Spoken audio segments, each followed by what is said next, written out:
అపోస్తుడైన పౌలు గారు రోమపత్రిక 12వ అధ్యాయం 12వ వచనంలో ప్రార్థన యందు పట్టుదల కలిగి ఉండండి అని అన్నాడు.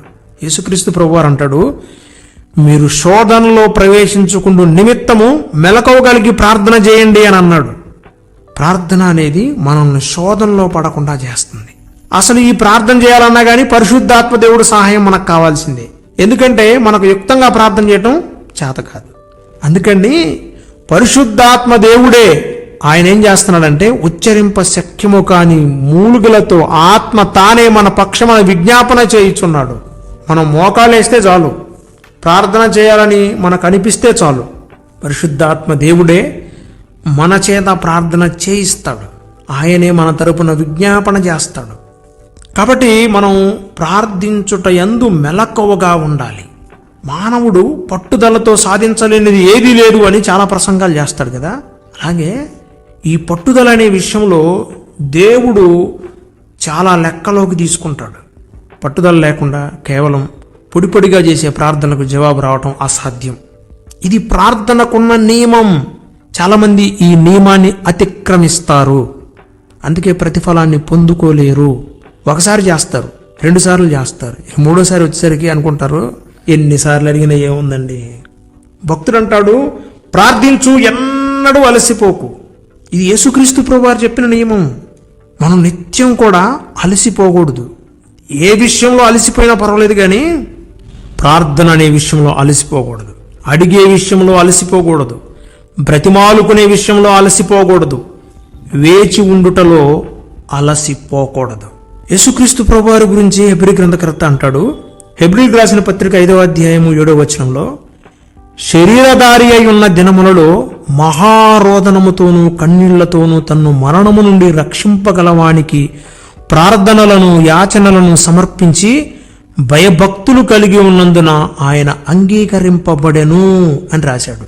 అంటే యేసుక్రీస్తు ప్రభువారు తాను భూలోక పరిచర్య చేస్తున్న దినాల్లో పరిచర్య ప్రారంభం మొదలుకొని ఆయన చివరి శ్వాస వరకు కూడా ప్రార్థన. ఆ చివరి శ్వాస కూడా ఎలా విడిచాడో తెలుసా? తండ్రి, నా ఆత్మను నీ చేతికి అప్పగించుచున్నాను, amen. What a wonderful prayer. From the beginning to end he prayed. యేసుక్రీస్తు ప్రభువారు ఆయన రాత్రి పగలు సమయమందు అసమయమందు ప్రార్థన చేస్తూనే ఉండేవాడు. ప్రార్థనకు అడ్డంకులన్నింటినీ తొలగించుకుని సాయంకాలం అయ్యేసరికి అందరిని పంపించేసి కొండెక్కి ప్రార్థన చేసే అనుభవం, ఇంకా చీకటిగా ఉండగానే తెల్లవారుజామునే లేచి ప్రార్థన చేసే అనుభవం. అసలు ఎందుకు యేసుక్రీస్తు ప్రభువారు శరీరధారి ఉన్న దినాల్లో మహారోదనముతో కన్నీళ్లతో ప్రార్థన చేశాడు? రాయబడిన మాట మరణము నుండి రక్షించబడాలి అని. ఈ లోకంలో పుట్టిన ప్రతి నరుడు కూడా ఏదో ఒక రోజు మరణిస్తున్నాడు. ఏ భయమున్నా లేకపోయినా మరణ భయం ప్రతి నరుడికి ఉంది. అయితే మరణపు ముళ్ళును విరవడానికి వచ్చాడు యేసుక్రీస్తు ప్రభువారు. ఆ మరణాన్ని జయించి మరణము తర్వాత జీవం ఉందని, నన్ను నమ్ముకున్న వారందరికీ జీవాన్ని ఇస్తాను అని వాగ్దానం చేశాడు. అయితే మానవుని శరీరాన్ని ధరించుకుని వచ్చిన యేసయ్య మొదటిగా ఆ మరణాన్ని జయించాలి. అందుకే యేసుక్రీస్తు ప్రభువారు మహారోదనతో కన్నీళ్లతో ప్రార్థన చేసేవాడు. మీరు భూలోకం అంతా సంచారం చేయండి, భూలోకంలో ఉన్న బుక్స్ అన్ని చదవండి, అన్ని మత గ్రంథాలను పరిశీలన చేయండి. ఏ గ్రంథంలో కూడా పునరుద్ధానం గురించి రాయబడి ఉండదో. It is a special word wrote in the Bible. పునరుద్ధానం, it is a special gift for all Christian people. దేవుడు అది మనకిచ్చిన వరం. దానికోసము యేసుక్రీస్తు ప్రభువారు అహర్నిశలో శ్రమించాడు. రేయంబగుళ్ళు కన్నీళ్లు విడుస్తూ మహారోదనతో ప్రార్థన చేశాడు. ఆషామాషగా ఏదో దక్కదండి మనిషికి.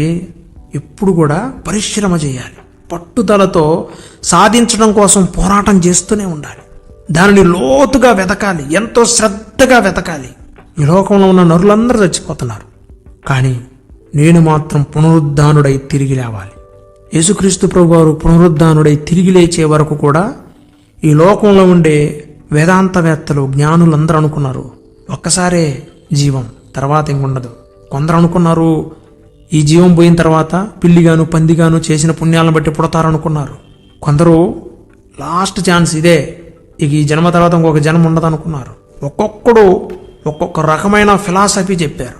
కానీ యేసుక్రీస్తు ప్రభువారు మరణము తర్వాత జీవం ఉన్నది అని, నన్ను నమ్ముకున్న వారికి పునరుద్ధానాన్ని ఇస్తానని వాగ్దానం చేసినట్లుగా ఆయన దాని కొరకు ప్రార్థన చేశాడు.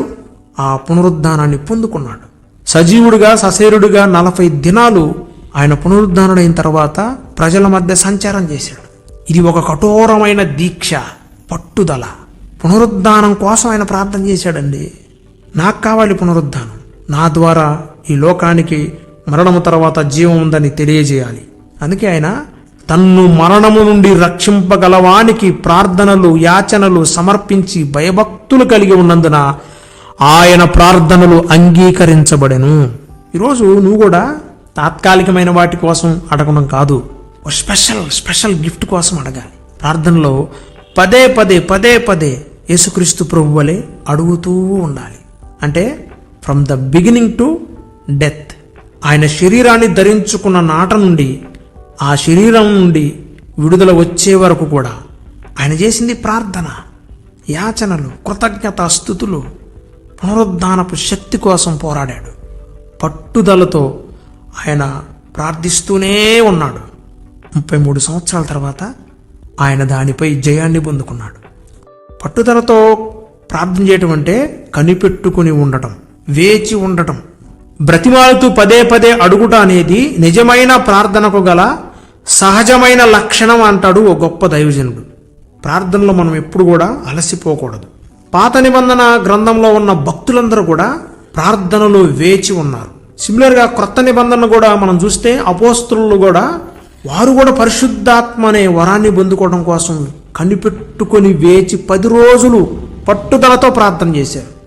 అంటే మన ముందు అనేకమైన వాగ్దానాలు ఉంటాయి, కానీ వాగ్దానాలను పొందుకోవాలంటే మాత్రం ప్రార్థన కంపల్సరీ.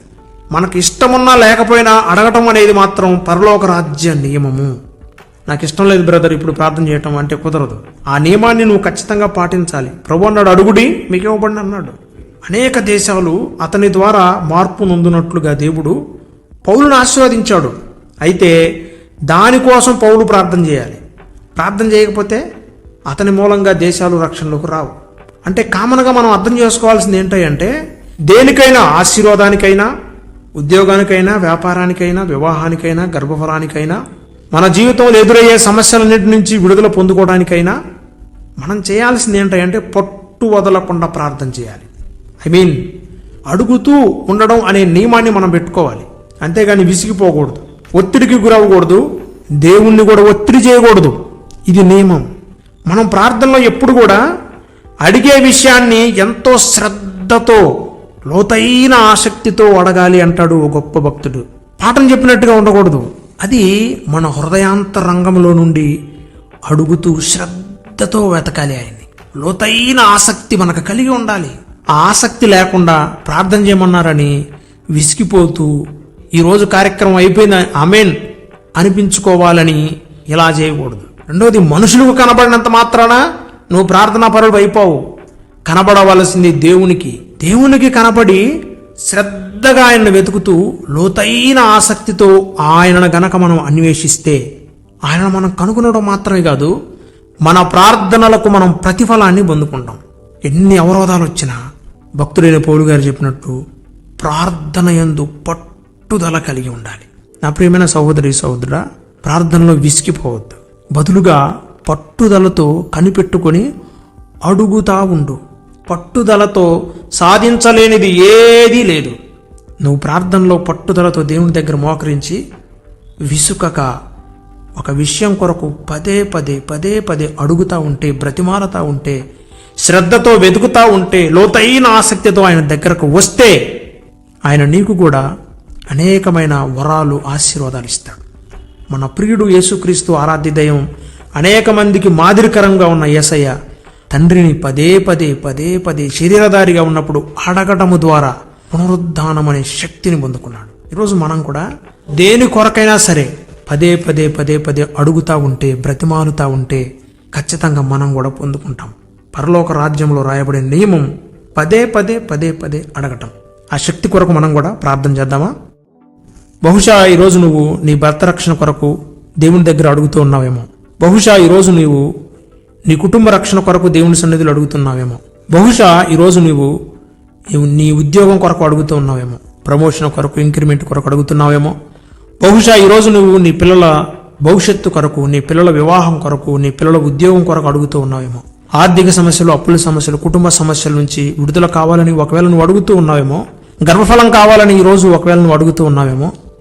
శత్రువుల నుండి శాశ్వతమైన విడుదల కావాలని ఈరోజు నువ్వు అడుగుతూ ఉన్నావేమో. నువ్వు ఎలా అడిగినా సరే పట్టు విడవకుండా అడుగు, లోతైన ఆసక్తితో అడుగు, శ్రద్ధతో దేవుని దగ్గరకు వచ్చి బ్రతిమాలుతూ అడుగు, వేచి ఉండి కనిపెట్టుకుంటూ అడుగు, ప్రార్థనలో పట్టుదలతో అడుగుతూ ఉండు. ఈ పట్టుదలతో కూడిన ప్రార్థనకు అసాధ్యమైనది ఏదీ లేదు. మహాపరిశుద్ధుడైన తండ్రి, మహాగణుడైన రాజా, యేసుక్రీస్తు ప్రభువారి ప్రార్థన అనుభవాలు మాకు కావాలి, ప్రార్థన చేసే అనుభవం మాకు కావాలి అని ఎందరైతే ఆసక్తితో వారి కుడి హస్తాన్ని ఎత్తి చూపిస్తూ ఉన్నారు, దయచేసి మా బిడ్డలందరినీ ప్రతి హస్తాన్ని మీరు ముట్టండి. ప్రార్థననే కృపావరం ప్రతి ఒక్కరూ పొందుకొని ఉన్నారని ఈరోజు వాక్యం ద్వారా మాతో మాట్లాడారు.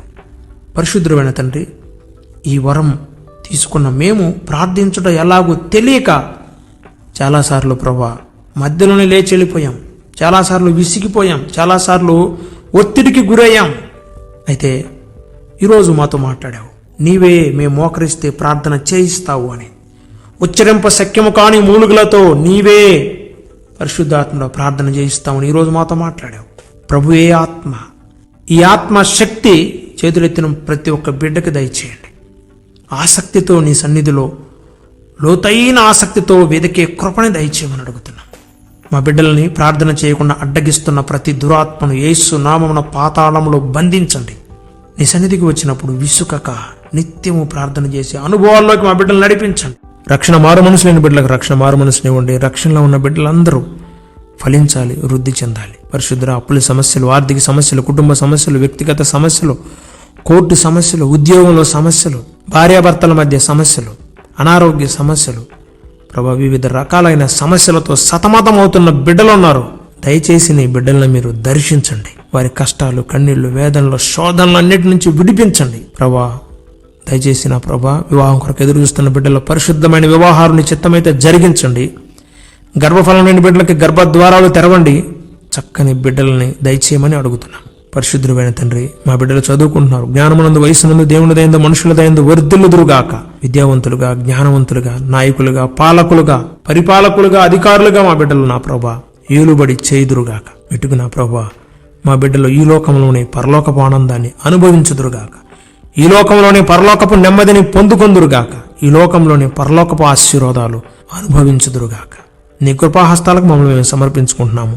ఈరోజు మేము చేయబోయే ప్రతి పనిలో, పరిచర్యలో, ప్రార్థనలో, ప్రయాణాల్లో, ప్రయత్నాలన్నింటిలో మాకు తోడుగా ఉండండి. మాకు జయ జీవితాన్ని ఇవ్వండి. ఆత్మీయంగా, ఆరోగ్యంగా, ఆర్థికంగా మమ్మల్ని బలపరచండి. నిత్యము కరుణాపీఠాన్ని అంటిపెట్టుకుని కెరూబులు స్తుతించినట్లుగా మేము నిన్ను అంటిపెట్టుకుని స్తుతించే అనుభవాల్లోకి మమ్మల్ని తీసుకెళ్ళండి. వెటికి మా ప్రభువా ఈ పరిచర్యను నీ చేతులకు అప్పగిస్తున్నాము. యేసు నామమున వృద్ధిలోనికి తీసుకురండి. అనేక మందికి ఆశీర్వాదకరంగా మార్చండి. సమస్త మహిమ, ఘనత, ప్రభావంలో మీకు ఆరోపిస్తూ యేసుక్రీస్తు నామంలో అడిగి వేడుకొని పొంది ఉన్నాము తండ్రి, ఆమేన్. మన తండ్రి అయిన దేవుని ప్రేమ, ఆయన కుమారుడైన ప్రభు అయిన యేసుక్రీస్తు వారి దివ్య కృప, పరిశుద్ధాత్మని అన్యోన్య సహవాసము కుడి వచ్చిన మీకును మీ కుటుంబాలకును ఈ ప్రార్థనలో ఏకీభవించిన మనందరికీ, సకల పరిశుద్ధులకు, సార్వత్రిక సంగమునకును సదాకాలము తోడయుండి నడిపించునుగాక. ఆమేన్.